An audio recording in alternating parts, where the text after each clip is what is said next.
Hello everyone, welcome to our channel Nanak education point. Myself Eena Takkar. और आज हम guest paper लेकर आए हैं, वो भी सब्जेक्ट कौन सा रहेगा, मार्केटिंग मैनेजमेंट का। जो भी स्टूडेंट एमबीए कर रहे हैं, ठीक है, एंड एमकॉम कर रहे हैं, उनके लिए ये सब्जेक्ट जो है वो कॉमन है। ठीक है। उन लोगों के सब्जेक्ट्स के कोड अलग हो सकते हैं डेफिनेटली, ठीक है। बट मैं आपको बता दूं कि सब्जेक्ट और सिलेबस बिल्कुल सिमिलर है, बिल्कुल सेम है। तो सबसे पहले बात करूं मैं आप लोगों से, तो जिन्होंने अभी जो है एमबीए न्यू वाला ज्वाइन किया है, तो उनका ये जो सब्जेक्ट कोड रहेगा मार्केटिंग मैनेजमेंट का, वो रहेगा MMPC 006 रहेगा, ठीक है। और जो बच्चे यहाँ पर एमकॉम कर रहे हैं इग्नू से, मैं अभी फिलहाल बात कर रही हूँ इग्नू से, ठीक है। तो जो एमबीए कर रहे हैं उनका MMPC 006 का ये कोड है, ठीक है। और जो एमकॉम कर रहे हैं उनका रहेगा MCO 06 कोड रहेगा, ठीक है। तो ये जो सब्जेक्ट है मार्केटिंग मैनेजमेंट का है, और मैं यहाँ पे लिमिटेड 15 क्वेश्चन लेकर आई। शॉर्ट नोट आप छोड़ सकते हैं अगर पास होना चाहते हैं तो, और अच्छे मार्क्स लाना चाहते हो तो आप डेफिनेटली कर सकते हो। मैंने काफ़ी ज़्यादा डिटेल में ये पीडीएफ बनवाया है, क्योंकि आप लोगों का ये जो सब्जेक्ट है वो बहुत ही ज़्यादा इम्पॉर्टेंट है, और बहुत सारी चीज़ें आपको इसके अंदर सीखने को मिलेंगी डेफिनेटली। यहाँ पर जो कोई भी 15 में से कोई भी आप 10 क्वेश्चन या फिर 7-8 क्वेश्चन भी करके जा सकते हो, तब भी आप पास हो जाओगे डेफिनेटली। मैं आप लोगों को बता दूं कि यहाँ पर जो है आंसर लेंदी लिखना होगा, और मैं जल्द ही डिस्कशन करूंगी, और शायद मैंने डिस्कशन करा भी है कि आपका पेपर किस तरीके से आता है। तो मैंने एक प्लेलिस्ट तैयार करी है एमबीए और एमकॉम वालों के लिए। अगर आपने वो प्लेलिस्ट चेकआउट नहीं करी है तो प्लीज़ चेकआउट कर लो। अब तक मैं 2-3 जो है सब्जेक्ट कंप्लीट करा चुकी हूँ, और अब मैं एमकॉम एमबीए के सारे सब्जेक्ट कंप्लीट करा रही हूँ। जिन बच्चों ने भी ग्रेजुएशन अपने चैनल से पढ़कर करी थी, उन लोगों की डिमांड थी कि मैम एमकॉम या एमबीए की भी क्लासेस आप हमें प्रोवाइड करें। सो कई बार क्या होता है, मार्केटिंग मैनेजमेंट आपके बैचलर डिग्री में भी आ सकता है। अगर यूनिवर्सिटी कोई दूसरी है, टॉपिक यही है, क्वेश्चन यही है, इससे बाहर कोई भी चीज़ नहीं आएगी, यूनिवर्सिटी कोई भी है तो आप कर सकते हो। सबसे पहला क्वेश्चन आता है मार्केटिंग मैनेजमेंट की डेफिनेशन, फीचर, मेरिट, डीमेरिट, सब कुछ यहाँ पे मैंने डाला है, क्योंकि ये हमारी किताब का नाम है। किताब में से आपसे कुछ भी पूछा जा सकता है। ज़रूरी नहीं है कि वो आपसे सिर्फ और सिर्फ मीनिंग ही पूछे, वो आपसे फीचर भी पूछ सकता है, मेरिट भी पूछ सकता है, डीमेरिट भी पूछ सकता है। तो आओ स्टार्ट करते हैं without wasting any time. Marketing management होता क्या है? तो देखो भाई, मैनेजमेंट का मतलब तो हमने पढ़ा ही है, काफ़ी बार समझा भी है कि चीज़ों को मैनेज करना, लेकिन किसको, मार्केटिंग को मैनेज करना ही हमारा मार्केटिंग मैनेजमेंट कहलाता है। Marketing management refers to the process of planning, organising, directing and controlling marketing activity की जितनी भी प्रकार की मार्केटिंग एक्टिविटीज होती हैं जो कि रिलेटेड टू मार्केट होती हैं, जिसके अंदर हर एक चीज़ की प्लानिंग हो। यानी एक ऐसा प्रोसेस है जिसमें हम प्लानिंग करते हैं, ऑर्गेनाइज करते हैं, डायरेक्ट करते हैं, देन कंट्रोल करते हैं। जितनी सारी मार्केटिंग की एक्टिविटीज होती हैं उनको हम मार्केटिंग मैनेजमेंट कहते हैं। तो ये तो थी बहुत सिंपल भाषा में डेफिनेशन, और यहाँ पे एक चीज़ मैं बता दूं कि ये जो है वो फोकस किस पे करता है। तो it focus on identifying customer need and satisfied them profitably. यानी कि हमारा जो मकसद है वो क्या है कि हमें कस्टमर की नीड को पहचानना है, क्योंकि जब कोई सर्विस देता है या फिर बिजनेस करता है तो वो कहीं ना कहीं कस्टमर की ज़रूरत को पहचानने की कोशिश करता है, उस पर फोकस डालता है, साथ ही साथ इस तरीके से उसको सेटिस्फाई करे ताकि हमें प्रॉफिट भी हो जाए। इट इंक्लूड प्रोडक्ट प्राइसिंग, यानी पर्टिकुलरली जब मार्केटिंग वर्ड आ रहा है, दैट मीन्स यहाँ पे हम किसकी बात कर रहे हैं, 4 P's की बात कर रहे हैं।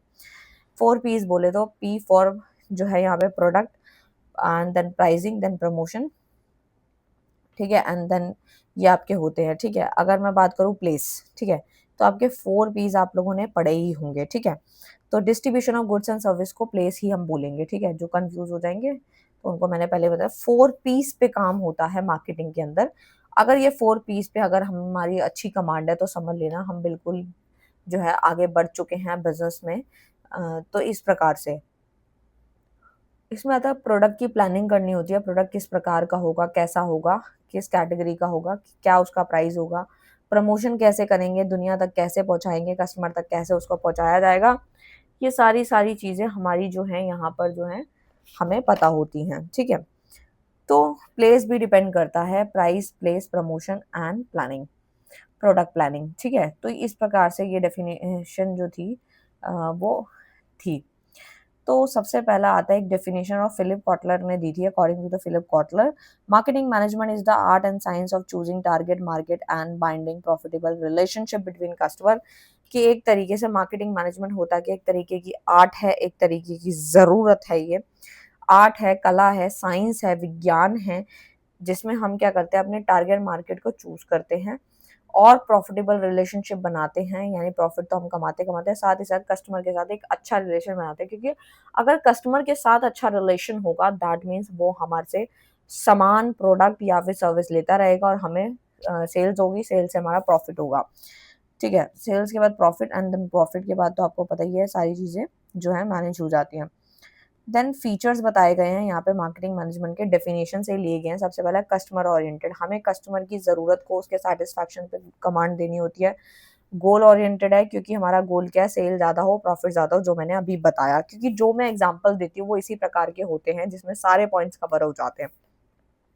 ये कंटिन्यूस प्रोसेस है, चलता रहता है, रुकता नहीं है। डिसीजन मेकिंग प्रोसेस होता है क्योंकि इसमें 4 पीस पे काम किया जाता है। इंटीग्रेटेड एक्टिविटी है, डायनेमिक नेचर का होता है। ये सारे वही पॉइंट्स हैं जो मैं बहुत बार आप लोगों को वन शॉट में भी कई बार आप लोगों को पढ़ा चुकी हूँ। और मैनेजमेंट जब मैंने बिजनेस ऑर्गेनाइजेशन पढ़ाया था तब भी मैंने पढ़ाया था। तो डायनेमिक नेचर में आता है, adapt according to the market changes and customer preference. आजकल कस्टमर की जो प्रेफरेंसेस हैं, जो उनका सैटिस्फैक्शन लेवल है वो काफ़ी हद तक चेंज हो चुका है, मार्केट भी चेंज हो चुकी है। इसीलिए हमारे को जो है टाइम के हिसाब से चलना पड़ता है। अगर मार्केट में कोई नई चीज़ जो है वो ट्रेंड में आ रही है तो हमें दुकान पे वही लानी पड़ती है, ताकि कस्टमर जो है हमारे पे इंटरेस्ट ले और हमसे सामान खरीदे। नेक्स्ट आता है इसके मेरिट यानी एडवांटेजेस मार्केटिंग मैनेजमेंट के। तो सबसे पहला वही है, कस्टमर को सेटिस्फाई कर दो। कस्टमर सेटिस्फाई तो सेल ज़्यादा होगी, सेल ज़्यादा तो बेटर मार्केट पोजीशन होगी, उससे ग्रोथ होगी, ग्रोथ के बाद हमारे रिसोर्सेज भी प्रॉपर यूटिलाइज हो जाएंगे। और इनोवेशन भी अगर हम टाइम टू टाइम करते रहेंगे, इम्प्रूवमेंट करते रहेंगे, तो हम मार्केट के अंदर टिके रहेंगे, हम गिरेंगे नहीं।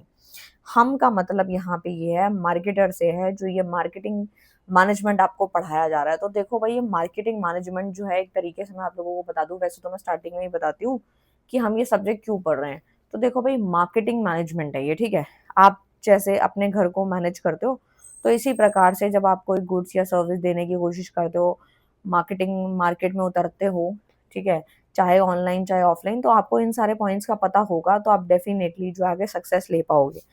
तो उस मार्केट को मैनेज करना ही हमें सिखाया जा रहा है कि कल को हम बिजनेस करते हैं या हम किसी को सर्विस देते हैं तो किस प्रकार से हमें चीज़ों को देखना है। अब इसमें आता है, इसकी एक बुराई आती है जो कि हाई कॉस्ट है, क्योंकि इसमें एडवर्टाइजमेंट और प्रमोशन रिक्वायर हैवी एक्सपेंडिचर। क्योंकि जब हम कोई नया प्रोडक्ट लाते हैं या मार्केट में कोई पुराना प्रोडक्ट को भी अगर हमने अपडेट किया है, तो हमें क्या करना पड़ता है, टाइम टू टाइम उसको जो है एडवर्टाइजमेंट में लाना पड़ता है, उसके प्रमोशंस करने पड़ते हैं, सो दैट वो सामान बिकने लगता है। टाइम कंज्यूमिंग तो है ही, क्योंकि मार्केट रिसर्च करनी पड़ती है, देन प्लानिंग, और उसके बाद उसमें ज़्यादा टाइम लग जाता है, क्योंकि बिजनेस करना इतना आसान नहीं होता जितना कि लगता है। और आज के दौर में तो बिल्कुल भी नहीं, क्योंकि कंपटीशन बहुत हाई लेवल है, टाइम कंज्यूमिंग है, अनसर्टिनिटी रहती है, कस्टमर की प्रेफरेंस तुरंत चेंज हो जाती है, फ्रिक्वेंटली चेंज हो जाती है, तो हमें उसका भी ध्यान रखना होता है। और कंपटीशन तो आपको पता है बहुत ज़्यादा हाई है। मार्केट की कंडीशन पे हम लोग डिपेंड हैं, ये सारे पॉइंट्स आप आराम से बना के लिख सकते हैं। नेक्स्ट जो टॉपिक आता है वो आता है हमारा मार्केटिंग इन्वायरमेंट।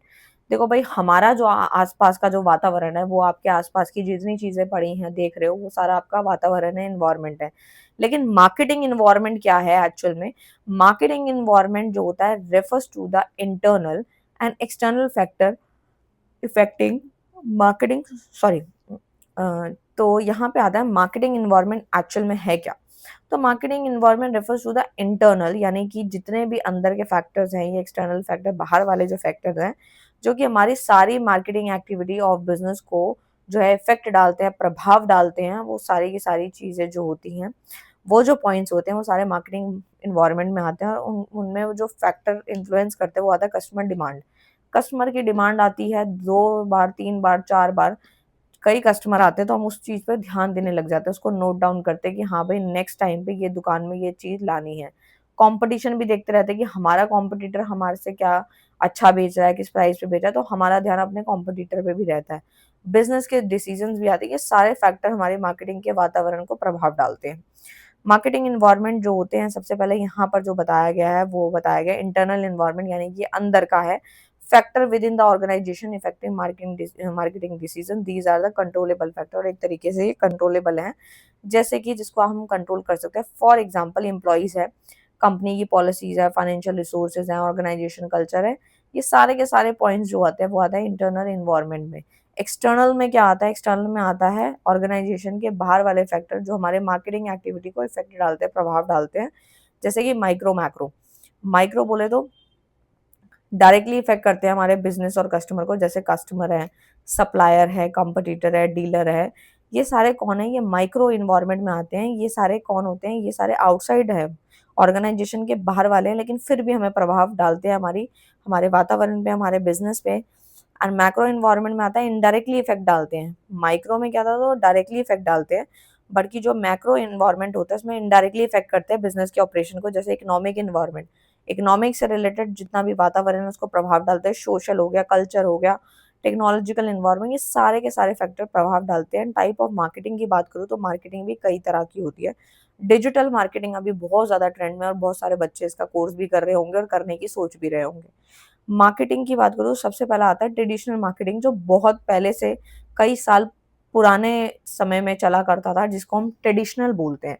जब भी वर्ड ट्रेडिशनल आ जाए तो समझ लेना ये पहले वाले की बात हो रही है। मार्केटिंग थ्रू जितनी भी मार्केटिंग होती थी वो अखबार के द्वारा, टीवी, रेडियो, बैनर, मैगजीन, इनके द्वारा होती थी।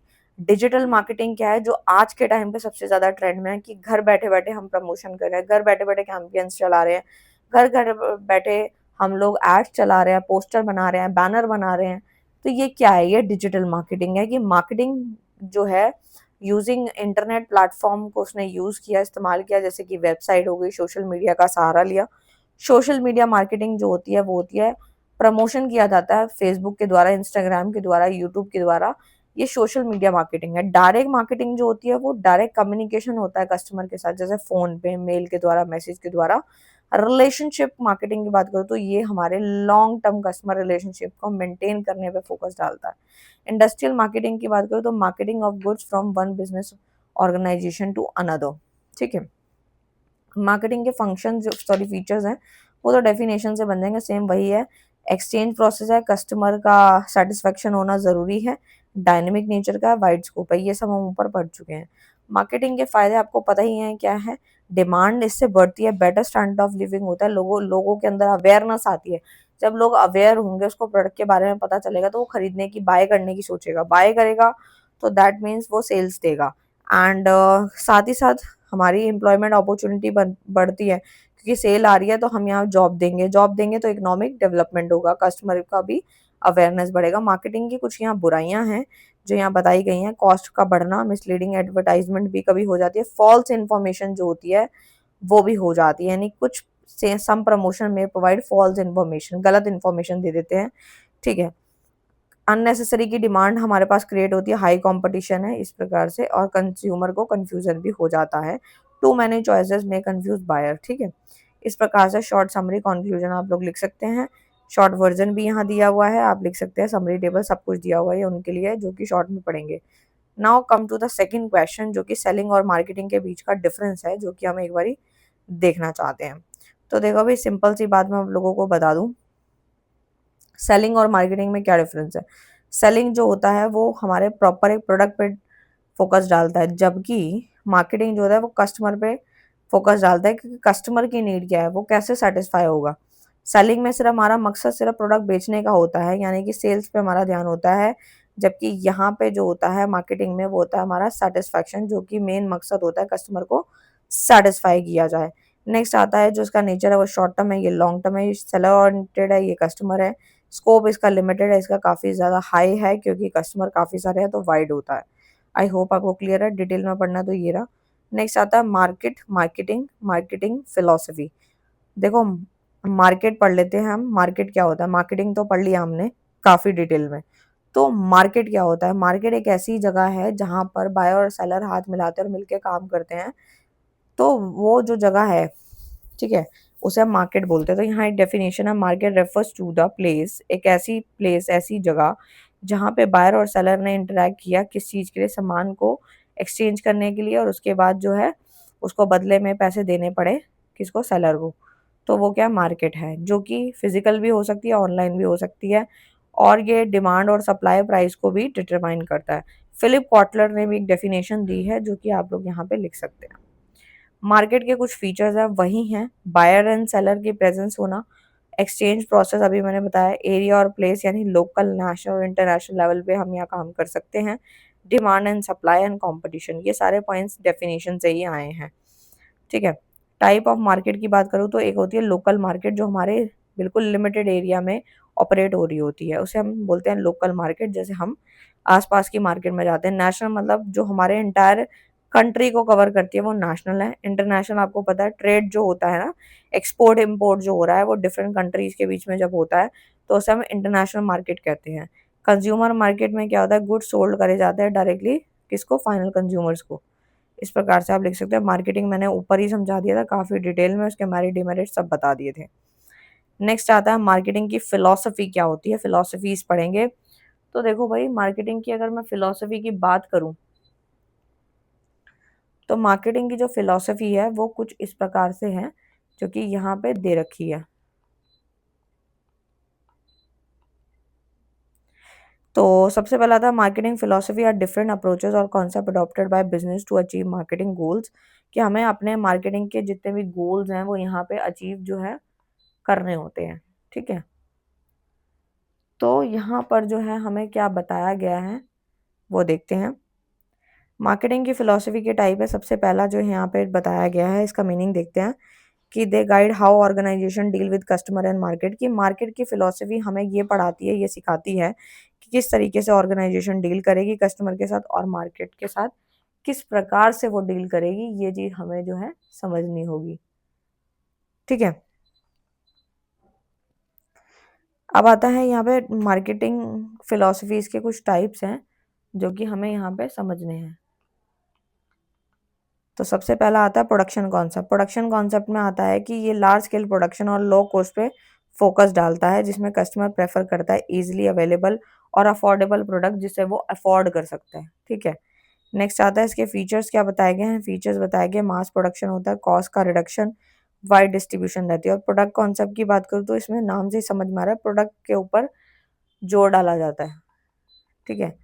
तो प्रोडक्ट कॉन्सेप्ट की बात करूँ तो इसमें आता है प्रोडक्ट की क्वालिटी पे फोकस डाला जाता है। प्रोडक्ट की क्वालिटी किस प्रकार से है, कुछ गलत तो नहीं है प्रोडक्ट में, और उसको हम और किस प्रकार से जो है यहाँ पर इसको ठीक कर सकते हैं, इम्प्रूव कर सकते हैं। Customer prefer superior product. ठीक है। एंड फीचर्स में आता है प्रोडक्ट इनोवेशन, क्वालिटी इंप्रूवमेंट हमें टाइम टू टाइम करनी चाहिए, बेटर परफॉर्मेंस होती है इससे। सेलिंग कॉन्सेप्ट की बात करूँ तो इसमें एग्रेसिव सेलिंग एंड प्रमोशन पे फोकस किया जाता है। Customer will not buy enough without persuasion. ठीक है। ये सेलिंग है कि सामान को बेचना है। ठीक है। इसके फीचर क्या है, हैवी एडवर्टाइजमेंट, बेचने के लिए एडवर्टीजमेंट भी करनी पड़ती है, पर्सनल सेलिंग भी करनी पड़ती है, सेल का प्रमोशन भी करना पड़ता है। इस प्रकार से मार्केटिंग के कॉन्सेप्ट की बात करूँ तो फिर से वही है जो ऊपर हम पढ़ चुके हैं, कस्टमर ओरिएंटेटेड होता है, ओरिएंटेशन होता है। इंटीग्रेटेड मार्केटिंग, लंबे समय के लिए हम कस्टमर के साथ रिलेशनशिप बनाना चाहते हैं ताकि कस्टमर की नीड भी पूरी हो जाए। शॉर्ट वर्जन उनके लिए शॉर्ट में पढ़ेंगे। नेक्स्ट आता है पीएलसी। ठीक है। तो देखो भाई, यहाँ पे मैं आप लोगों को बता दूं कि पीएलसी होता क्या है। तो पीएलसी की बात करूँ तो पीएलसी एक तरीके से जो है यहाँ पे जो है बताया गया, स्टेजेस बताई गई हैं प्रोडक्ट के लाइफ की। जैसे हमारी इंसानों की अपनी लाइफ होती है, आजकल इंसानों की लाइफ बहुत कम रह गई है, 50 साल 55 साल इतनी रह गई है। पहले तो बहुत ज़्यादा होती थी, 90 भी क्रॉस होती थी। हर किसी का सेम नहीं है, बट मैं बता रही हूँ स्टेजेस। ऐसे ही हमारे प्रोडक्ट की भी अपनी एक लाइफ होती है, उसके 4 स्टेजेस होते हैं। उसको हमने पीएलसी बोला, यानी प्रोडक्ट लाइफ साइकिल। 4 फेजेस में आता है। सबसे पहला introduction, growth, maturity, decline. 4 Ps पे काम होता है, product, price, place, promotion. Marketing जो है वो हेल्प, मार्केटिंग मिक्स जो होती है वो कस्टमर के सेटिस्फाई करने में, बिजनेस को सक्सेस दिलाने में मदद करती है। की पॉइंट्स में फिर से वही पॉइंट्स है, पीएलसी अभी आपको मैंने बताया, पीएलसी की स्टेजेस बताए, मार्केटिंग मिक्स बताया, 4 पीस बताए, इंपॉर्टेंस बताए। ठीक है। इसका एक डायग्राम अच्छे से तैयार कर लेना, वो सफिशिएंट होगा तुम लोगों के लिए। और सबसे पहले यहाँ पे आता है इंट्रोडक्शन स्टेज। इंट्रोडक्शन में क्या होता है, प्रोडक्ट जब लॉन्च होता है, मार्केट में उतरता है, तो उसे हम फर्स्ट स्टेज इंट्रोडक्शन स्टेज कहते हैं। ठीक है, इतनी बात समझ आई तुम्हें? उसके बाद आता है तुम्हारा अ, जैसे इसके फीचर हैं, लो सेल होना, क्योंकि नया नया प्रोडक्ट मार्केट में आया तो कम सेल होगी, प्रमोशनल कॉस्ट ज़्यादा होगी, कंपटीशन भी ज़्यादा लिमिटेड होता है, और प्रॉफिट और लॉसेस थोड़े लो होते हैं, कम होते हैं, क्योंकि नए नए हम मार्केट में आए हैं। नेक्स्ट आता है ग्रोथ स्टेज, इसमें तो हमें डिमांड बढ़ती है, डिमांड बढ़ने से प्रॉफिट ज़्यादा, कॉम्पिटिटर जो है वो ज़्यादा बढ़ जाते हैं, एक दूसरे का देख के स्टार्ट कर देते हैं, सेल्स और प्रॉफिट काफ़ी अच्छा होता है। नेक्स्ट आता है मेच्योरिटी स्टेज, इसमें क्या होता है, सेल जो है वो एक हाईएस्ट लेवल तक पहुंच जाती है, स्टेबल सेल होती है, हाई कंपटीशन होता है, प्रॉफिट स्टार्ट डिक्लाइनिंग स्लोली, और प्रॉफिट जो धीरे धीरे गिरना शुरू हो जाता है, क्योंकि ये मेच्योरिटी स्टेज है। डिक्लाइन में बिल्कुल ही नीचे गिर जाता है, यानी कि जो डिमांड और सेल है वो बिल्कुल ही नीचे गिर जाती है। ठीक है, प्रोडक्शन भी रिड्यूस होता है इस प्रकार से। क्यों? ताकि टेक्नोलॉजी चेंज हो रही है, कस्टमर का प्रेफरेंस चेंज हो रहा है, इस वजह से हमारी जो डिमांड और सेल है वो गिरने लगती है। तो इस प्रकार से आप जो है बना के लिख सकते हैं। शॉर्ट वर्जन भी बताया मैंने। आता है नेक्स्ट, आता है STP strategy, segmentation, targeting and positioning. ये क्या है? तो देखो भाई, यहाँ पर जो है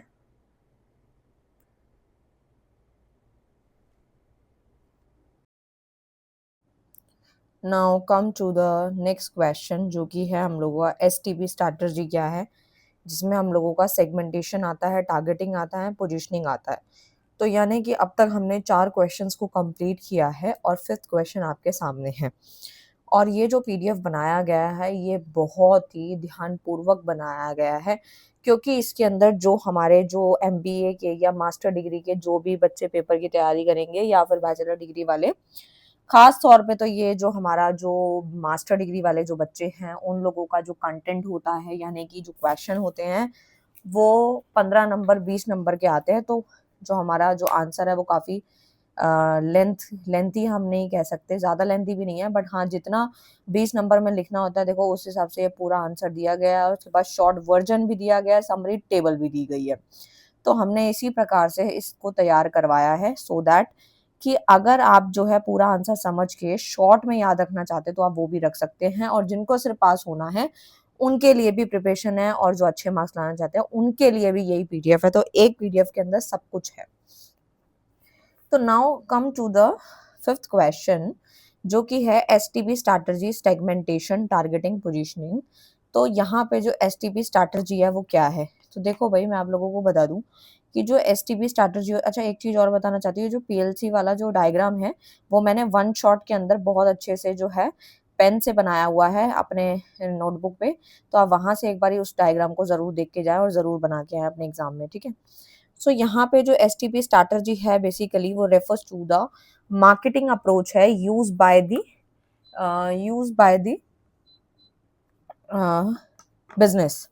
यानी कि एसटीपी स्ट्रैटेजी जो होती है वो रेफर करती है टू द मार्केटिंग अप्रोच को, जो कि बिजनेस के द्वारा यूज करी जाती है, जिसमें हम कस्टमर के ग्रुप को पहचानते हैं, टारगेट करते हैं मार्केट को, और एक तरीके से सुटेबल मार्केट पोजीशन जो है वो क्रिएट करते हैं। जब मैं हम की बात करूं तो समझ लेना कि हम यहाँ पे एज अ मार्केटर जो है यहाँ पे स्टडी कर रहे हैं मार्केटिंग की। ठीक है, तो STP stand for segmentation, targeting, position. It help business satisfy customer need.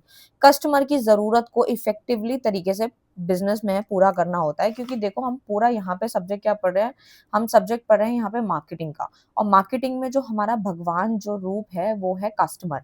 तो हम कस्टमर के बारे में ही सोचेंगे, उसकी नीड के बारे में, उसका किस तरीके से वो सेटिस्फाई होगा, किस तरीके से जो है हम इस कंपटीशन से लड़ पाएंगे। तो इस प्रकार से हम चीजें समझ रहे हैं। एसटीपी स्ट्रैटेजी के कुछ कंपोनेंट है, जैसे कि पहला आता है सेगमेंटेशन। सेगमेंटेशन का मतलब क्या होता है? तो देखो भाई, सेगमेंटेशन का मतलब है dividing the entire market into smaller group of customer with similar need. यानी कि अगर मान लो हमारे पास बहुत बड़ी मार्केट है तो हम उसको टुकड़ों में बांट देंगे। क्या करेंगे? टुकड़ों में बांट देंगे, छोटे छोटे ग्रुप में बांट देंगे। किसको? कस्टमर को। ये मान लो कि C1 कस्टमर है, C2 कस्टमर है, C3 है। इस प्रकार से हमने कस्टमर को नाम दे दिया है एक, और सिमिलर नीड के अकॉर्डिंग, प्रेफरेंस के अकॉर्डिंग, कैरेक्टरिस्टिक के अकॉर्डिंग उनको बांट दिया है। जैसे कि सेगमेंटेशन के फीचर की बात करूं तो उसमें आता है लार्ज मार्केट जो होती है वो डिवाइड करती है स्मॉलर ग्रुप्स में, and customer is one segment have similar needs, help in better understanding of customer. Customer एक तरह का नहीं होता, कस्टमर कई प्रकार का होता है। आप ये चीज़ तब समझ पाएँगे जब कभी आप बिज़नेस करेंगे या फिर आपके फैमिली में या फादर का या कोई दादा-परदादा का कोई पुराना बिज़नेस या चला आ रहा है या आपकी मदर वगैरह कोई भी बिज़नेस रन कर रही हैं और आपने उसमें इंटरेस्ट लिया हो, तो आप जान सकते हो कि कस्टमर कितने प्रकार के होते हैं। एंड मार्केट सेगमेंटेशन के कुछ टाइप्स हैं। नंबर 1 इज़ जियोग्राफिक सेगमेंटेशन, जिसमें आपका रिलेटेड टू डिवीजन किया जाता है रिलीजन के बेस पे, क्लाइमेट, सिटी, कंट्री के बेस पे उसको डिवाइड किया जाता है। डेमोग्राफिक जो होता है वो रिलेटेड टू आपका एज, जेंडर, इनकम, ऑक्यूपेशन के हिसाब से, एजुकेशन के हिसाब से बांटा जाता है। साइकोग्राफी सेगमेंटेशन जो होता है वो डिवीजन जो किया जाता है वो लाइफस्टाइल के हिसाब से किया जाता है, वैल्यू, पर्सनालिटी, इंटरेस्ट के हिसाब से इसको बांटा जाता है। एंड बिहेवियरल सेगमेंटेशन में आता है division based on buying behaviour कैसा है, क्योंकि हर किसी का बाइंग का जो बिहेवियर होता है वो काफ़ी अलग होता है, यूजेस कैसा है, लॉयल्टी, बेनिफिट, थॉट्स कैसे हैं, थॉट्स कैसे हैं। सेगमेंटेशन के कुछ यहाँ फ़ायदे भी होते हैं, जैसे कि हमें समझना, बेटर अंडरस्टैंडिंग हो जाती है कि कस्टमर की एक्चुअल में ज़रूरत क्या है। कुछ कस्टमर बहुत पोलाइट होते हैं, कुछ कस्टमर ऐसे होते हैं जो रिपीटली सामान को खरीदते हैं और कुछ एक बार खरीद के दोबारा नहीं आते हैं। तो यानी कि कस्टमर पे डिपेंड करता है, उसकी नीड पे डिपेंड करता है, उसके बिहेवियर पे डिपेंड करता है।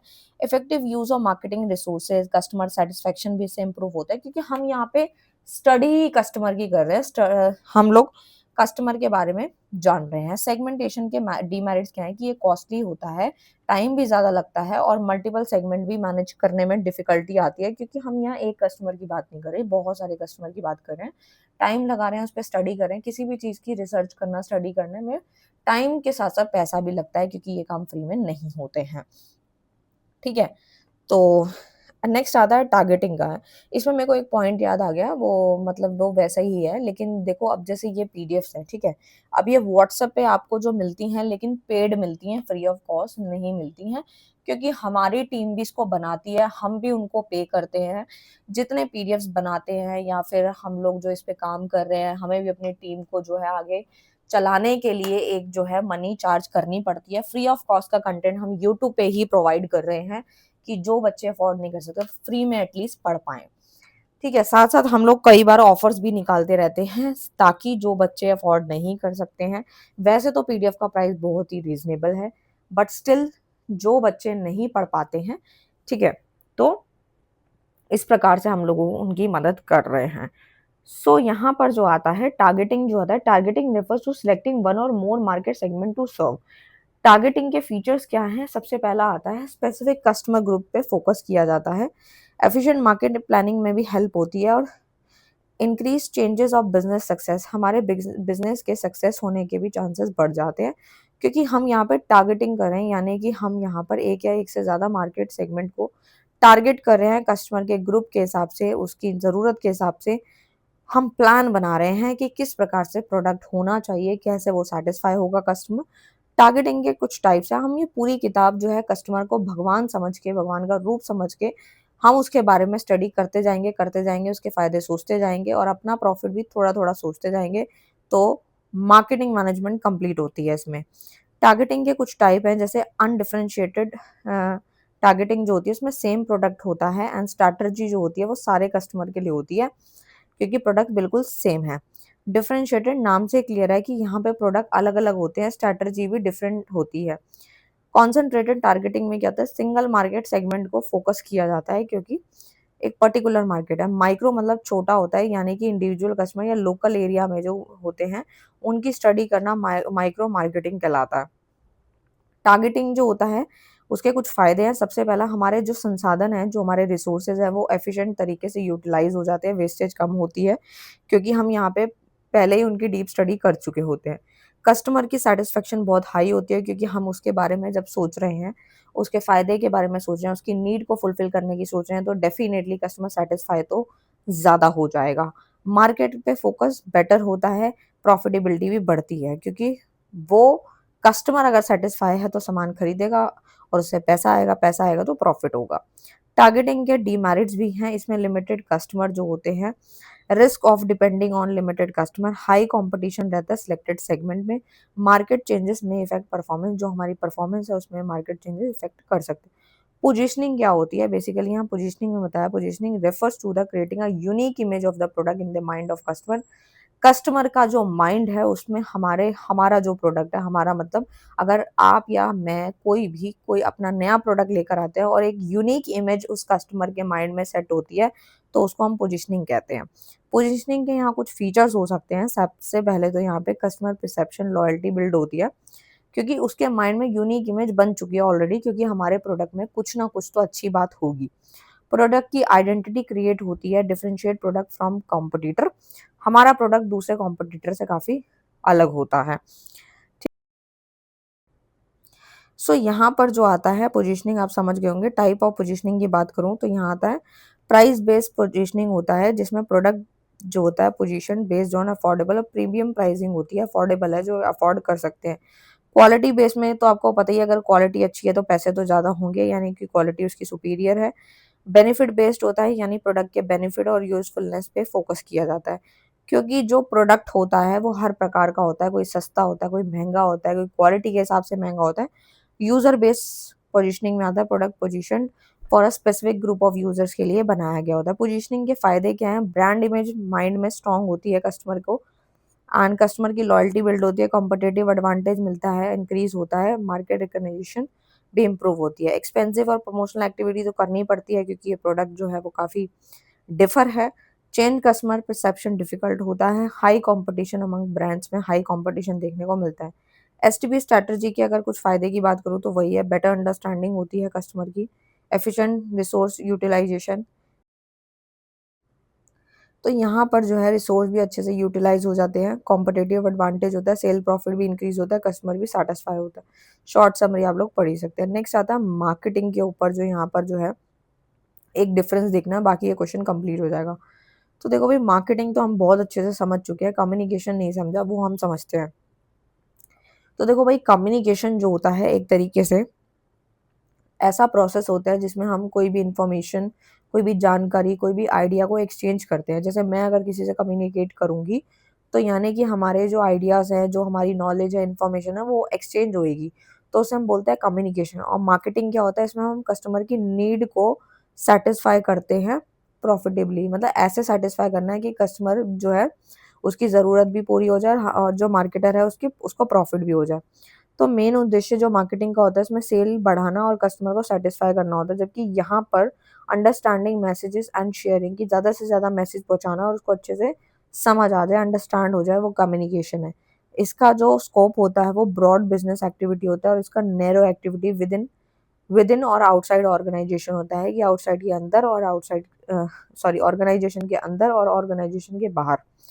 कस्टमर की नीड और मार्केट डिमांड को देखा जाता है। यहाँ पे इफेक्टिव ट्रांसफर ऑफ इंफॉर्मेशन होता है। एक्टिविटी कौन कौन सी होती है? इसमें 4 पीस पे काम होता है, यानी कि प्रोडक्ट, प्राइस, प्रमोशन, डिस्ट्रीब्यूशन यानी प्लेस। और इसमें क्या आता है? इसमें बोलना, लिखना, सुनना, फीडबैक, ये सब कम्युनिकेशन का पार्ट है। क्योंकि अगर हम कम्युनिकेशन ही नहीं करेंगे तो क्या ही हम मार्केट में सर्वाइव करेंगे। इसीलिए टॉपिक आया है। ये बिजनेस ओरिएंटेड है, ये इन्फॉर्मेशन देता है, क्योंकि आइडियाज, थॉट ये सब आते हैं। ठीक है, और यहाँ पे जो पर्पस रहता है वो रहता है डिमांड प्रॉफिट को क्रिएट करना, यहाँ पे अंडरस्टैंडिंग बिल्ड करना। यहाँ पर रिलेशनशिप कैसा रहता है? Include communication as a tool, और यहाँ पे use in every field, not only marketing. यहाँ पे आता है हेल्प बिजनेस ग्रोथ, ये हमारी बिजनेस की ग्रोथ में मदद करता है मार्केटिंग, क्योंकि बिजनेस की ग्रोथ करने के लिए हमें सिखाया जाता है कि कस्टमर को कैसे सेटिस्फाई करना है, उसकी ज़रूरतें समझो, फिर कैसे वो फुलफिल होंगी, उसके फीडबैक लेने हैं, इस प्रकार से, और जो गलती है उसको ठीक करना। और यहाँ पे कोऑर्डिनेशन एंड अंडरस्टैंडिंग में मदद करता है। यहाँ कस्टमर सेटिस्फाई एंड सेल्स इसका आउटकम है, और इसका जो आउटकम है वो यही है, मैसेज डिलीवरी इफेक्टिव होनी चाहिए। सो इस प्रकार से यहाँ पे दिया गया है, इसी से फीचर्स और मेरिट्स डीमेरिट बन जाएंगे। शॉर्ट समरी आप लोग पढ़ ही सकते हैं, जो कि मैंने आपको ऊपर समझाई है। ठीक है। सो नेक्स्ट जो क्वेश्चन आता है वो आता है, why pricing of service is a challenging task for marketers. तो यहाँ पर जो है, यहाँ पे हमें क्या समझाया गया है कि जो हमारी प्राइसिंग होती है, प्राइसिंग ऑफ सर्विस, बहुत ही चैलेंजिंग टास्क है मार्केटर्स के लिए। तो सर्विस प्राइसिंग क्या होता है? कोई भी सर्विस क्या होती है? जैसे कि मैं आपको पढ़ा रही हूँ, ठीक है, या फिर कोई भी ट्यूशन टीचर, स्कूल में सर्विस मिल रही है, या बैंक में, या फिर कहीं भी, तो वो सर्विस का पार्ट है। सर्विस की जो प्राइसिंग होती है वो एक ऐसा प्रोसेस होता है जिसमें अमाउंट चार्ज किया जाता है सर्विस के बिहाफ पे offer to the customer. It is one of the most important decision in service marketing में इसको जो है डिसाइड किया जाता है। प्राइसिंग, प्रॉपर प्राइसिंग जो होती है वो मदद करती है बिज़नेस के कॉस्ट को रिकवर करने में, प्रॉफिट लाने में और कस्टमर को सैटिस्फाई करने में। क्योंकि अगर मान लो कि हमारी मेहनत लग रही है, अगर हमने कोई सर्विस दी है, तो हमें पता होता है कि हमें कितना चार्ज करना है। सर्विस जो होती है वो इंटेंजिबल होती है, आप उसको देख नहीं सकते, छू नहीं सकते, टेस्ट नहीं कर सकते, बस आप इसको फ़ील ही कर सकते हो या फिर जज ही कर सकते हो। Customer find it difficult to जज value before using the service. For example education, अब मैं आपको पढ़ा रही हूँ तो ये एक सर्विस है, ठीक है? तो जब मैं आपको पढ़ा रही हूँ तो आप जज कर रहे हैं, ठीक है? ठीक है, एक वैल्यू समझ आ रही है कि हाँ भाई मैम इस तरीके से पढ़ा रही है। इंश्योरेंस है, कंसल्टेंसी की सर्विसेज़ है, ये सब आती हैं। मेज़रिंग क्वालिटी में डिफ़िकल्टी होती है क्योंकि यहाँ पर क्वालिटी, सर्विस क्वालिटी डिफ़र होती है पर्सन टू पर्सन। कस्टमर की एक्सपेक्टेशन, एक्सपीरियंस भी अलग-अलग होते हैं। जैसे इन्होंने बोला कि one customer may like a hotel service while another may not, कि मान लो कि हो सकता है किसी को होटल की सर्विस पसंद आई हो, एक कस्टमर को और दूसरे को ना आई हो। अब जैसे मैं यहाँ पढ़ा रही हूँ, ठीक है? तो मैं पढ़ा रही हूँ तो ऐसा नहीं हो सकता कि अगर दिन में 10 बच्चे वीडियो देख रहे हैं तो 10 को 10 जो 10 के 10 स्टूडेंट हैं उन सबको ही वीडियो अच्छी लगे। वैसे तो मैं अपनी पूरी कोशिश करती हूँ, बट कमेंट्स भी आते हैं कि मैम बहुत अच्छा पढ़ाते हो आप। बट यहाँ पे हो सकता है कि 10 में से 10 सैटिस्फाई ना हो सकता है कि एक आध को ना भी समझ में आए। तो वो डिपेंड करता है हमारे मतलब वो पर्सन टू पर्सन डिपेंड करता है, ठीक है? पेरिशेबिलिटी ऑफ सर्विस की बात करूँ तो service can not be store for future use. आप फ्यूचर यूज़ के लिए इसको स्टोर नहीं कर सकते। Unsold service capacity leads to revenue loss. जैसे एम्प्टी होम, होटल रूम और airline seat can not be store, आप उसको स्टोर थोड़ी ना कर सकते। फ्लक्चुएटिंग डिमांड की बात करो, टूरिज्म सर्विस है हाई डिमांड ड्यूरिंग हॉलीडेज। जैसी छुट्टियाँ आती हैं तो टूरिज्म की जो सर्विसेज होती है वो काफ़ी पीक पे होती हैं। तभी आपने देखा होगा होटल वगैरह भी नहीं मिलते हैं उस टाइम पे, रूम्स नहीं अवेलेबल होते। हाई कंपटीशन की बात करूँ तो mobile network and internet service provider इसमें आते हैं, ठीक है? इस प्रकार से आप जो है इतने पॉइंट्स लिख सकते हैं। अब सर्विस प्राइसिंग के कुछ फीचर हैं। सबसे पहला तो ये आता है फ्लेक्सिबल प्राइसिंग होता है, डिमांड और कंपटीशन के हिसाब से ये ऊपर नीचे हो सकता है। जैसे कि एक ट्यूशन टीचर का मैं एग्जांपल देती हूँ कि पहले के समय में 100-200 रुपए में हम जो है ट्यूशन पढ़ के आ जाया करते थे, 1 डेढ़ घंटा लगा के आते थे। बट अभी ऐसा नहीं है, अब काफ़ी चेंज देखने को मिला है क्योंकि अब डिमांड और कंपटीशन काफ़ी बदल चुका है और चार्जेस भी उसके अकॉर्डिंग बढ़ चुके हैं। प्राइस भी चेंजेस देखने को मिलते हैं, जैसे कि अब हम जो है अल्टरनेट डेज़ पे क्लास लेते हैं, वो भी 1 आवर के लिए हमें क्लास मिलती है, कई बार तो हाफ एन आवर भी मिलती है। इस प्रकार से हमारी फीस वगैरह चार्ज होती है। कस्टमर ओरिएंटेड में होता है, कस्टमर का सैटिस्फैक्शन जो है और परसेप्शन जो है वो प्राइस डिपेंड करता है कस्टमर के सैटिस्फैक्शन लेवल पे। कॉम्पिटिटिव नेचर की बात करूँ तो service price are influenced by competitor. फ़ायदे की बात करूँ तो प्रॉपर सर्विस प्राइसिंग के फ़ायदे हैं कस्टमर का सैटिस्फाई हो जाना, प्रॉफिटेबिलिटी बढ़ना, competitive advantage, better market position भी इसमें देखने को हमें मिलती है। बुराई क्या है? Customer dissatisfaction. ज़रूरी नहीं है कि हर बंदा जो है, हर इंसान जो है वो सैटिस्फाई हो। हाई प्राइसेज़ में रिड्यूस कस्टमर इंटरेस्ट। कई बार क्या होता है कि ज़्यादा प्राइस बढ़ने की वजह से कस्टमर भी का इंटरेस्ट खत्म हो जाता है। रेवेन्यू लॉस होता है यानी कि कम प्राइसिंग से प्रॉफिटेबिलिटी भी कम हो जाती है। नेगेटिव ब्रांड इमेज जो होती है वो भी कस्टमर के परसेप्शन को इफेक्ट डालती है। अनकॉम्पिटिटिव डिसएडवांटेज भी देखने को मिलता है। नेक्स्ट क्वेश्चन आता है नीड सेगमेंटेशन लाइन स्ट्रेचिंग का। नीड आपको पता ही है, जो कि इंसान की ह्यूमन रिक्वायरमेंट है, नेसेसरी है जीने के लिए, सेटिस्फाई होने के लिए, जैसे रोटी, कपड़ा, मकान, पढ़ाई, ये सब। और बेसिक नीड्स ही होती हैं, ये अल्टीमेट नेचर की होती हैं। एक बार पूरी हो जाती है एक डिमांड तो नीड पूरी हो जाती है तो सेकंड अराइज हो जाती है। एज वाइज मार्केट होती है, इनकम वाइज होती है, जियोग्राफिक मार्केट होती है, ठीक है। सेगमेंटेशन के कुछ फीचर्स की बात करूँ तो वो होता है लार्ज मार्केट जो होती है ना वो स्मॉलर ग्रुप में बांटती है चीज़ों को। सिमिलर कैरेक्टरिस्टिक की बात करें तो कुछ लोगों की नीड्स सेम होती है, किसी की अलग अलग होती है। कस्टमर ओरिएंटेड में कस्टमर का सेटिस्फेक्शन का होना भी ज़रूरी होता है। हम लोग जो है कहाँ थे?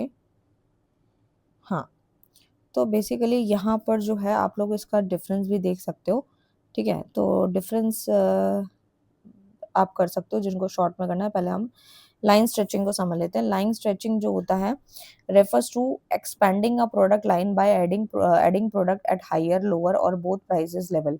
यानी लाइन स्ट्रेचिंग का मतलब होता है कि हम यहाँ पे प्रोडक्ट की लाइन को एक्सपैंड कर रहे हैं, एक तरीके से add product at higher lower और बोथ प्राइसेस लेवल। ठीक है, या तो उसको बढ़ा रहे हैं या उसके प्राइस को कम कर रहे हैं। It is a product line strategy जो कि हमारे कस्टमर ग्रुप को अट्रैक्ट करता है, अपनी तरफ खींचता है। अपवर्ड स्ट्रेचिंग में क्या होता है, हाई प्राइस प्रीमियम प्रोडक्ट हमने इंट्रोड्यूस कर दिए हैं। डाउन स्ट्रेचिंग में क्या होता है, लो प्राइस प्रोडक्ट इंट्रोड्यूस करना, इससे भी कस्टमर खिंचता चला आता है। टू वे स्ट्रेचिंग की बात करूं तो इसमें both high and low prices product को हम इंट्रोड्यूस करते हैं, मार्केट में लेकर आते हैं। लाइन स्ट्रेचिंग के कुछ फीचर्स हैं जैसे कि प्रोडक्ट का एक्सपेंशन होना, मार्केट कवरेज होना, कॉम्पिटिटिव स्ट्रैटेजी लेकर आना, नई डिफरेंट इमेज जो डिफरेंट रेंज के प्रोडक्ट होते हैं वो हम मार्केट में लेकर आए हैं, कस्टमर भी इससे अट्रैक्ट होगा और हमारी प्रोडक्ट की वैरायटी भी बढ़ जाती है। तो डिफरेंस आप लोग देख सकते हैं शॉर्ट में, जिनको शॉर्ट में पढ़ना है। नेक्स्ट आता है, शॉर्ट नोट दिए गए हैं इंपॉर्टेंट मार्केटिंग कॉन्सेप्ट पे, जो सिमिलर होंगे वो मैं छोड़ दूंगी। यानी कि ऑर्गेनाइजेशनल बाइंग क्या होता है, organisational buying refers to the process by which business and organisation purchase goods and service for production operation and resale. यानी कि हम यहाँ पे जो बात कर रहे हैं वो बात कर रहे हैं कि ऑर्गेनाइजेशनल बाइंग यानी कि एक ऐसा प्रोसेस जिसमें बिजनेस या कोई संस्था या फिर कोई ऑर्गेनाइजेशन सामान या सर्विस को खरीदती है कोई भी प्रोडक्शन करने के लिए या फिर उस बिजनेस को चलाने के लिए या फिर उसमें रीसेलिंग करने के लिए। इसमें इसके फीचर्स क्या है कि जो हमारी क्वांटिटी होती है वो लार्ज होती है, लार्ज क्वांटिटी हम यहाँ पे खरीदते हैं। प्रोफेशनल बाइंग प्रोसेस होता है, डिसीजन मेकिंग भी रैशनल होता है, मल्टीपल पीपल इन्वॉल्व होते हैं बाइंग डिसीजन में। इसके फायदे की बात करूं तो बल्क परचेजिंग जो होती है जिससे कि हमारे को कॉस्ट कम आती है। अब होता क्या है, जब भी हम किसी मार्केट में जाते हैं तो आपने देखा होगा, तो आपने क्या चीज ऑब्जर्व करी होगी कि हम जब भी कहीं जाते हैं तो हमारे को बहुत सारी चीजें देखने को मिलती हैं और जब हम कोई इकट्ठा सामान खरीदते हैं तो हमारे को कॉस्ट कम आती है। बेटर क्वालिटी कंट्रोल है इसका merit, long term supplier relationship build होता है, टाइम कंज्यूमिंग है, डिसीजन मेकिंग कॉम्प्लेक्स है, वही सारे पॉइंट्स आप बना के लिख सकते हैं। ठीक है, ब्रांड स्ट्रैटेजी में आपका वही आता है, इंडिविजुअल आता है, यानी सेपरेट ब्रांड नेम जो होता है ईच प्रोडक्ट का वो काफ़ी इजी होता है, आपको पढ़ते ही समझ आ जाता है। फैमिली ब्रांड स्ट्रैटेजी होता है, सेम ब्रांड नेम होता है हर एक प्रोडक्ट का, ऑल प्रोडक्ट का सेम ही ब्रांड नेम होता है। इसमें एडवर्टाइजिंग कॉस्ट कम आती है, कस्टमर रिकग्निशन काफ़ी इजी होता है। बुराई की बात करूं तो failure of one product effect whole brand, अगर एक प्रोडक्ट भी फेल हो जाता है तो उससे पूरा होल ब्रांड भी डिस्टर्ब हो सकता है। ठीक है, एडवर्टाइजिंग की बात करूँ तो आपको पता ही है वो क्या होता है। एडवर्टाइजिंग जो है वो एक तरीके से हम अपने प्रोडक्ट को लेके जो है प्रचार कर रहे हैं, इंफॉर्मेटिव होता है वो, प्रोडक्ट की इंफॉर्मेशन कस्टमर तक पहुंच रही है वो होती है इंफॉर्मेटिव। परयूसिव जो होती है, परसुएसिव जो एडवर्टाइजिंग होती है उसमें customer to buy product encourage, हम कस्टमर को इनकरेज कर रहे हैं बार बार ताकि वो प्रोडक्ट खरीदे। रिमाइंडर में क्या आता है कि कस्टमर को एग्जिस्टिंग प्रोडक्ट जो वो लेके गया उसके बारे में रिमाइंड कराना, यानी कि कुछ मैसेजेस मेल करना सो दैट वो दोबारा से प्रोडक्ट खरीद ले। ये जो ट्रेडिशनल मार्केटिंग है और डिजिटल मार्केटिंग का जो डिफरेंस है वो काफ़ी बार पूछा गया आपके एग्जाम में। ठीक है, तो यहाँ पर जो है वो समझने वाली बात ये है कि ट्रेडिशनल मार्केटिंग क्या है। ट्रेडिशनल मतलब जो पहले से चली आ रही है, मार्केटिंग थ्रू ऑफलाइन मीडिया, और ये मैंने ऊपर क्वेश्चन आपको करवाया भी था, डेफिनेटली आप वहां से भी कर सकते हैं।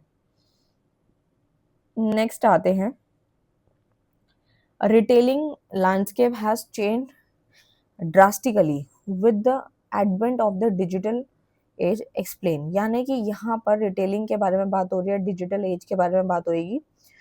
तो देखो भाई, देखो सिंपल तरीके से मैं आपको समझाऊं तो रिटेलिंग का मतलब क्या है। Retailing refers to the process of selling goods and service directly to the final consumer for personal use. यानी कि रिटेलिंग का मतलब है जब आप किसी स्टेशनरी वाले के पास या किसी के पास भी जाते हो जो बल्क में चीजें नहीं देता, आपको एक एक दो दो चीज भी दे देता है, क्वांटिटी दे देता है, दैट मीन्स वो आपका क्या है, रिटेलिंग है। ठीक है, एक तरीके से सेलिंग प्रोसेस होता है, सेलिंग गुड्स यानी गुड्स या सर्विस बिक रहा होता है, डायरेक्टली फाइनल कंज्यूमर को मिल जाता है, तो वो क्या कहलाता है, रिटेलिंग कहलाता है। तो डिजिटल एज क्या है, डिजिटल एज का मतलब है refers to the modern period where internet technology digital communication बहुत इंपॉर्टेंट रोल प्ले करते हैं बिजनेस या डेली लाइफ में। नाम से समझ में आ रहा है डिजिटल एज, यानी कि बिना इंटरनेट के काम नहीं होगा, बिना टेक्नोलॉजी के काम नहीं होगा, डिजिटल कम्युनिकेशन इसके अंदर रहने वाला है। चेंज इन रिटेलिंग लैंडस्केप की बात करूं ड्यू टू डिजिटल एज, यानी कि ग्रोथ ऑफ ई कॉमर्स, कि ई कॉमर्स की ग्रोथ किस किस प्रकार हो रही है, यानी कि जो ऑनलाइन की जो वेबसाइट्स हैं या मोबाइल शोइंग एप्स हैं वो क्या है, अपने अपने ऑफर्स दिखाती हैं जिसमें ई कॉमर्स की ग्रोथ हो रही है। आप देख ही सकते हो, कहीं भी बैठ के आप प्रोडक्ट कहीं भी किसी भी समय आप मंगवा सकते हो। डिजिटल पेमेंट्स बढ़ गई हैं, यूपीआई पे हम इतने डिपेंड हो गए हैं कि 5 रुपए भी पेमेंट करनी होती है तब भी हम यूपीआई से करते हैं। फास्टर पेमेंट प्रोसेस है, सेव और कन्वीनियंट है। ठीक है, सोशल मीडिया इन्फ्लुएंस होता है, होम डिलीवरी की कन्वीनियंस देखते हो आप लोग। मतलब वो सारे पॉइंट्स लिखने हैं जो कि आप अपने घर में जब प्रोडक्ट मंगाते हो तो जो जो आपको अच्छाई दिखती है वो लिख देना। आर्टिफिशियल इंटेलिजेंस का यूज हो रहा है आज के टाइम पे, एआई हम कितना यूज कर रहे हैं, कोई पोस्टर बनाना है, कुछ भी बनाना है, टेक्नोलॉजी का इस्तेमाल हो रहा है। ग्लोबल मार्केट रिसर्च है, data analytics and customer insights पे बात हो रही है, यानी कि ये हमें बेटर डिसीजन मेकिंग देता है, मार्केटिंग की स्ट्रेटजी भी बना देता है। ठीक है, इससे मेरिट डिमेरिट्स बन जाएंगे। तो यहाँ पे जो है डिजिटल एज के ऊपर यहाँ पे अगर क्वेश्चन घुमा करके आपसे एग्जाम में पूछा जाए तो आप कैसे लिखोगे, ये आपको बात थोड़ी सी समझ में आनी चाहिए। यानी कि मैं बताऊं कि जो हमारे इम्पैक्ट पड़ा है digital age on traditional retailer का, तो क्या है, तो यानी कि पहले की दुकानें भी बहुत चलती थी लेकिन अब इतनी नहीं चलती क्योंकि अब ऑनलाइन सारा कुछ हो रहा है। ठीक है, बिल भरना है घर पे बैठे बैठे, बैंक की स्टेटमेंट चेक करनी है घर बैठे बैठे, किसी को पैसे ट्रांसफर करने हैं घर बैठे बैठे, शॉपिंग करनी है घर से, कुछ मंगवाना है घर से। तो आप सोच सकते हो कि डिजिटल डिजिटल कितना ज़माना चेंज हो चुका है, ट्रेडिशनल रिटेलर का काम अब बहुत कम हो चुका है। यानी कि shift from offline to online shopping, कहाँ हम ऑफलाइन शॉपिंग करते थे तो अब हम ऑनलाइन खरीदने लगे। ठीक है, ई कॉमर्स प्लेटफॉर्म की वजह से हम ये कर रहे हैं, कस्टमर का बिहेवियर चेंज हो गया है। ये सब पॉइंट्स आप आराम से लिख सकते हैं। नेक्स्ट आता है product modification in rural market. जो प्रोडक्ट का मॉडिफिकेशन हुआ है, मॉडिफिकेशन का मतलब है प्रोडक्ट के अंदर जो इम्प्रूवमेंट की गई है ताकि कस्टमर की जरूरत पूरी हो पाए, मार्केट कंडीशन फुलफिल हो पाए। यानी कि हमने क्या क्या बदला, प्रोडक्ट की क्वालिटी बदली, पैकेजिंग का साइज बदला, डिजाइन, फीचर, प्राइस, हर चीज बदल गई, वो प्रोडक्ट मॉडिफिकेशन होता है। ठीक है, नेक्स्ट आता है रूरल मार्केटिंग का मीनिंग क्या है। जो गांव की जो मार्केट होती है जिसमें विलेजेस आते हैं, रूरल का एरिया आता है जिसमें हर इंसान की जरूरत अलग होती है, इनकम लेवल के हिसाब से होती है। परचेजिंग बिहेवियर भी अलग होता है कंपेयर टू अर्बन कंज्यूमर। एक शहर का कंज्यूमर और एक गांव के कंज्यूमर में डिफरेंस होता है, उसकी सोच में, उसके लाइफस्टाइल में, उसके अफोर्डेबिलिटी में, हर एक चीज में। Product modification in rural market के रीजन क्या है, सबसे पहला तो इनकी इनकम लेवल बहुत कम होती है क्योंकि ये companies introduce low cost and small size के प्रोडक्ट रूरल मार्केट के लिए बनाए जाते हैं। कंज्यूमर की प्रेफरेंस भी अलग होती है, बहुत सिंपल होती है गांव के कस्टमर की, और ड्यूरेबल प्रोडक्ट पे वो ज़्यादा खर्च करते हैं, ज़्यादा खर्चा नहीं करते। इंफ्रास्ट्रक्चर में कमी होती है, एनवायरमेंटल कंडीशन भी ज़्यादा अच्छी नहीं होती और लिटरेसी लेवल भी काफ़ी कम होता है, पढ़े लिखे लोग इतने नहीं होते गाँव में। Product modification in rural area की बात करें तो उसमें आता है साइज मॉडिफिकेशन, यानी कि पैक साइज जो होता है प्रोडक्ट का उसमें बदलाव किया है। जैसे शैम्पू के जो सैशे होते हैं या फिर स्मॉल सोप पैक्स, इसका एग्जांपल है, साइज मॉडिफिकेशन चेंज करा गया। क्वालिटी की बात करें तो इसके अंदर designing, durable and long lasting product suitable करते हैं, सूट करते हैं रूरल कंडीशन में, जैसे कि स्ट्रॉन्ग एग्रीकल्चर टूल्स हो गए, ड्यूरेबल फुटवियर्स हो गए। पैकेजिंग मॉडिफिकेशन में क्या होता है, हमने यहाँ पे प्रोडक्ट की पैकेजिंग में बदलाव किया है, यानी कि वो जो प्रोडक्ट है वो काफी सिंपल, अट्रैक्टिव और लो कॉस्ट पैकेजिंग का होना चाहिए क्योंकि गांव वाले इतना खर्चा नहीं करने वाले। इजी टू कैरी होना चाहिए, मॉइस्चर रेजिस्टेंट पैकेजिंग होनी चाहिए, यानी कि उनको इस प्रकार से प्रोडक्ट चाहिए होते हैं। ठीक है, तो बाकी फीचर इसी से बन जाएंगे डेफिनेटली, शॉर्ट वर्जन पढ़ सकते हैं। Now come to the next question जो कि है define the term product and discuss various classification of product. Product के ऊपर मैंने काफी अच्छे से समझाया था कि कोई भी प्रोडक्ट जो होता है वो ऑफर किया जाता है। Product is anything offer to the market. Market में कोई भी प्रोडक्ट आ रहा है जिसको हम यूज कर सकते हैं, कंज्यूम कर सकते हैं, सेटिस्फाई हो जाए हमारी नीड और जरूरत, तो उसे हम प्रोडक्ट कहेंगे। ठीक है, ये physical good, service, idea, place, person कुछ भी हो सकता है। प्रोडक्ट के फीचर की बात करूँ तो यानी वही है, सैटिस्फैक्शन और वांट है। सर्विस हमारी इंटेंजिबल होती है, गुड्स हमारे टेंजिबल होते हैं, किसे हम देख सकते हैं। यूटिलिटी क्रिएशन होती है कि हमारी सैटिस्फैक्शन लेवल कितना है, वो कंज्यूमर टू कंज्यूमर डिपेंड करता है। एक्सचेंज वैल्यू होती है कि सामान खरीदा और पैसे दिए। कस्टमर के प्रोडक्ट जो होते हैं कन्वीनियंस प्रोडक्ट, जैसे कि कैसे होते हैं, कम प्राइस के होते हैं, इजी अवेलेबल होते हैं, फ्रीक्वेंट परचेज हम कर सकते हैं। एग्जाम्पल के तौर की बात करूँ तो यहाँ पे साबुन, ब्रेड, टूथपेस्ट ये सब होता है। शॉपिंग प्रोडक्ट की बात करूँ तो इसमें क्वालिटी, प्राइस, स्टाइल के हिसाब से कंपैरिजन किया जाता है। जिसकी क्वालिटी अच्छी होती है उसका प्राइस थोड़ा ज़्यादा, सस्ती क्वालिटी का प्रोडक्ट हमेशा सस्ता होता है और ज़्यादा लंबे समय तक नहीं भी चलता। स्पेशलिटी जो प्रोडक्ट होते हैं वो ब्रांड लॉयल्टी को दर्शाते हैं, उनका प्राइस हमेशा हाई होता है, जैसे लग्जरी कार्स है, डिजाइनर वॉचेस है, ये सब प्रोडक्ट आप इसके बारे में लिख सकते हैं। इंडस्ट्रियल प्रोडक्ट के कुछ टाइप है, जैसे रॉ मटेरियल, जैसे कि रॉ मटेरियल में आता है कॉटन, आयरन, ये सब, गेहूं। कैपिटल आइटम में आता है जो लॉन्ग टर्म यूज होती है प्रोडक्शन में, जैसे मशीनरी, बिल्डिंग इक्विपमेंट्स, ये सब आप लिख सकते हैं। और कॉमर्स वाले बच्चों को तो इतना पता ही होगा डेफिनेटली। काफी मैंने लेंदी बनवाया है, इसलिए मैं ज्यादा डिटेल में भी नहीं जा रही ताकि आप बोर ना हो जाओ, ठीक है। और उनके लिए बनवाया जिनको कंटेंट थोड़ा ज्यादा चाहिए होता है लिखने के लिए, ठीक है। तो नेक्स्ट पे आते हैं, शॉर्ट वर्जन आप पढ़ सकते हो।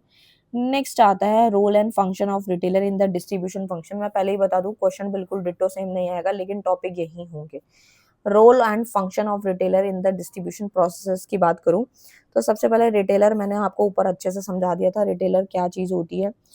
और यहाँ पे है क्या रोल है रिटेलर का डिस्ट्रीब्यूशन प्रोसेस में। तो सबसे पहला कंज्यूमर एंड प्रोड्यूसर के बीच में जो लिंक होता है, तो रिटेलर कनेक्ट करता है manufacturer with final consumer. Distribution of goods होता है क्योंकि यहाँ पे सही टाइम पे सही बंदे को, सही कस्टमर को सामान पहुंचाया जाता है। कस्टमर सर्विस की अगर मैं बात करूं तो उसमें आता है हम लोगों का प्रोवाइड इन्फॉर्मेशन, उसको गाइडेंस देना कस्टमर को, हर एक चीज बताना, ठीक है। प्रोडक्ट प्रमोशन करेंगे तभी सामान बिकेगा, ये सब पॉइंट्स आप लिख सकते हैं। डिस्ट्रीब्यूशन प्रोसेस की बात करूं तो यानी फंक्शन क्या है रिटेलर का, तो वही है गुड्स को बाय करेगा पहले, फिर स्टोर करेगा, अपने पास रखेगा, फिर उसके बाद जो है कंज्यूमर को बेच देगा और variety of product time to time लाता रहेगा। ट्रांसपोर्टेशन का इस्तेमाल करता है, रिस्क भी लेता है, कोई डैमेज हो जाए, स्पॉइलेज हो जाए, इन सब से भी वो बचता है। रिटेलिंग के कुछ यहाँ फीचर्स हैं। सबसे पहला आता है डायरेक्ट कस्टमर कॉन्टेक्ट होता है, क्योंकि डायरेक्ट कस्टमर उसकी दुकान तक पहुंचता है। क्वांटिटी सेल भी स्मॉल होती है, काफ़ी हाई नहीं होती, क्योंकि एक पेन लेना है, कॉपी लेना है तो भी हम रिटेलर की शॉप पे ही जाते हैं। फाइनल स्टेज ऑफ डिस्ट्रीब्यूशन होता है ये, ठीक है। इसके बाद कुछ भी नहीं है। फायदे की बात करूं मेरिट ऑफ रिटेलर की इन डिस्ट्रीब्यूशन प्रोसेस, तो कन्वीनियंस टू कस्टमर है, यानी कि प्रोडक्ट को जो है कस्टमर को आसपास से मिल जाता है, टाइम भी बचता है, मार्केट भी एक्सपेंशन होती है। बुराई की बात करूं तो डिस्ट्रीब्यूशन कॉस्ट बढ़ जाती है, डिपेंडेंसी ऑन रिटेलर, हम रिटेलर पे डिपेंड हो जाते हैं, माल प्रैक्टिस पॉसिबिलिटी होती है, परफेक्ट नॉलेज यहाँ पे लिमिटेड होती है। इस प्रकार से हम जो है लिख सकते हैं। नेक्स्ट आता है कंज्यूमर प्रोडक्ट की बात करूँ तो कंज्यूमर प्रोडक्ट क्या होते हैं, वही सेम प्रोडक्ट की है, कोई चेंज नहीं है जो मैं ऊपर पढ़ा चुकी, बस उसके आगे कंज्यूमर लग गया, ठीक है। तो आप लिख सकते हैं। नेक्स्ट क्वेश्चन आता है प्राइसिंग का। प्राइसिंग भी मैंने आपको काफी अच्छे से समझाया, कुछ टॉपिक ना सिमिलर है, ठीक है, बट क्वेश्चन मैंने इसीलिए डाला है ताकि ना वो आपको पता चल सके कि यूनिवर्सिटी किस तरीके से क्वेश्चन डालेगी। जैसे अब यहाँ पे प्राइसिंग पूछा, फिर उसके बाद पूछा फीचर ऑफ सर्विसेज, ये भी मैंने सर्विसेज ऊपर पढ़ा दिया आपको। Make them different from product, ठीक है। तो पहले आपको प्राइसिंग एक्सप्लेन करना रहेगा, वही पॉइंट्स है, एंड उसके पॉइंट्स लिखने हैं, ठीक है। जैसे कि सर्विस जो होते हैं ना, अंडरस्टैंड सर्विस फीचर, उसके इंपॉर्टेंस क्या है, वही सर्विसेज के बारे में लिखना है मेजर आपको। जिनको पढ़ना होगा शॉर्ट में पढ़ लेंगे, जैसे प्राइसिंग मैंने पढ़ाया, सर्विस पढ़ाया, ठीक है। और सर्विस के वही पॉइंट्स पढ़ाए थे मैंने आपको, इंटेंजिबिलिटी होती है, वेरिएबिलिटी होती है, आप उसको स्टोर नहीं कर सकते, देखो वही क्वेश्चन था, ठीक है। तो ये था पूरा का पूरा पीडीएफ जो कि मैंने आप लोगों से काफ़ी अच्छे डिटेल में डिस्कस किया। सो वीडियो अच्छा लगे तो प्लीज़ उसे लाइक करना, शेयर करना, एंड अपने दोस्तों के साथ जो है से कमेंट कराना, ठीक है। तो ये था पूरा का पूरा, और ये जितने भी क्वेश्चन थे, 15 क्वेश्चन थे, वो मैंने सारे के सारे यहाँ पे कवर किए हैं। अब इन्हीं में से ही शॉर्ट नोट आप लोगों के भी बन सकते हैं, या फिर टॉपिक भी आपसे पूछा जा सकता है, वही सारे हैं। So all the best for your exam, thank you so much.